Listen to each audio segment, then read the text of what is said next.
NBA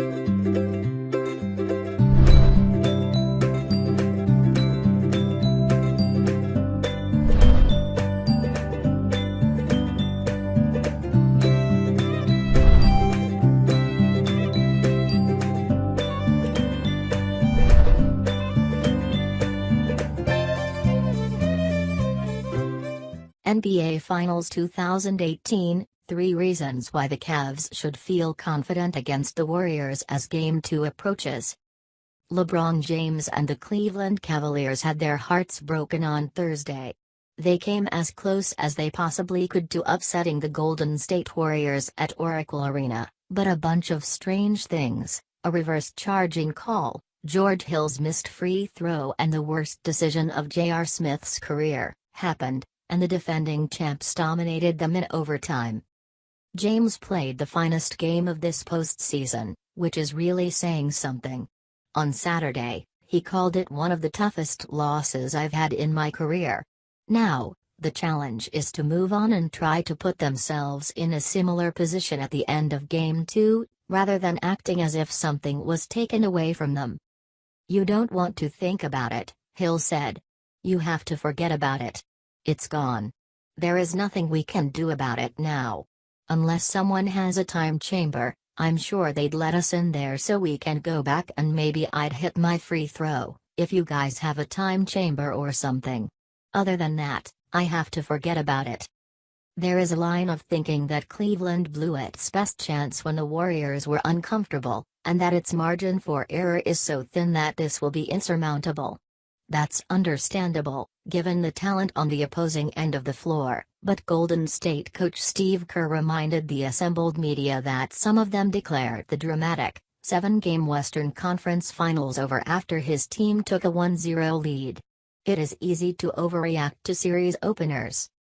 From the Cavs' perspective, Sunday's game is an opportunity to change the feel of the finals. Here are a few reasons they should be confident. 1. LeBron makes everybody feel warm and fuzzy. You can walk with a pep in your step when you know the best player in the world is alongside you. James has seen too much to let Game 1 affect the way he attacks Game 2, and there is no indication that the Warriors have any good answers for him. "It's like the ultimate security blanket," Cleveland big man Larry Nance Jr. said. "You know night in and night out he's going to bring it, and I mean, really bring it. 51 points in Game 1, and you just kind of get the feeling that he's just getting started." Let's say that Hill and Smith have yet to forgive themselves for their mistakes. They know that James will continue to create open shots for them and trust them enough to pass them the ball. They also know that James will shoulder most of the load offensively and simplify the game for everybody else. This is the biggest reason why the Cavs should be able to remain calm. It is as if they have a superhero on their side. "There is just so much confidence in that player amongst the group," Kerr said. "That's how it was with Michael Jordan. If we lost a game, you go back to the hotel, you're upset and then you go, 'Oh, yeah, we've got Michael. We're going to win Game 2. That's the kind of confidence he inspired in the group.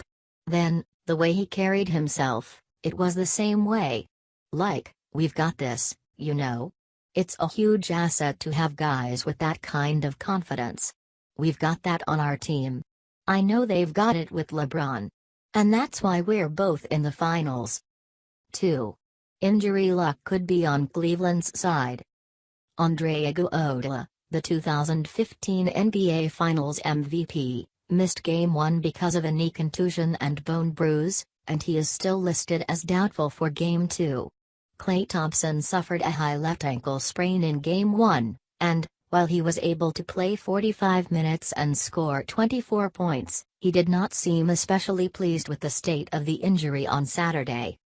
"Once you stop playing and you slow down and you're not out there with the adrenaline, it's naturally going to swell up a little bit," Klay Thompson said. "If you don't move as much as you were, it's going to stiffen up. So just got to keep it loose at this point."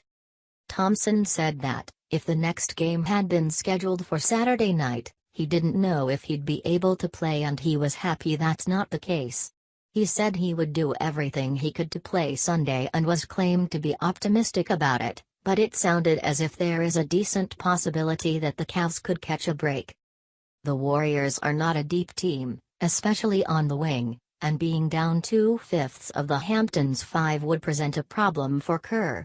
Sean Livingston can probably handle much more playing time than the 18 minutes he saw in the opener, but it's possible that Nick Young and Patrick McCaw could see more minutes, too.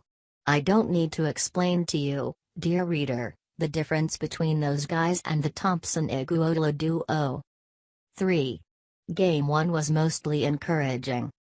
For those of us who thought Cleveland would have trouble just keeping it close in this matchup, Thursday was a bit of a shock to the system. The Warriors barely turned the ball over, the Cavs missed a ton of wide-open three-pointers and the game still went to overtime. Nance said that the loss actually gave us some confidence, as they showed that we can hang with them, and we can hang with them in this building. I expect us to come and play with the same grit that we had in Game 1, James said. And we made a lot of mistakes in Game 1. I expect us to be better. I would quibble with the assertion that Cleveland made a lot of mistakes. There were some miscommunications on switches, especially in the first half, but aside from the obvious blunders, including Smith leaving Stephen Curry open for a buzzer-beating three at the end of the first half, the Cavs were sharp. While they had some issues in transition defense, they made up for it by dominating the glass. Tristan Thompson and Nance provided the energy that Cleveland counts on. Kevin Love owned his space, as Coach Tyronn Lue likes to say. Jeff Green competed defensively and George Hill did better than you'd think against Kevin Durant on switches. Kyle Korver had Golden State's attention, even if he only got 3 shots up. The Cavs have to be telling themselves that they are capable of playing with the same intensity in Game 2 and tightening things up a bit. James is certainly capable of another superb performance, and his teammates are capable of making more of the open shots he creates. The Warriors could be better in the second game, too, but if Cleveland plays with discipline, this could be much more interesting than a lot of us predicted.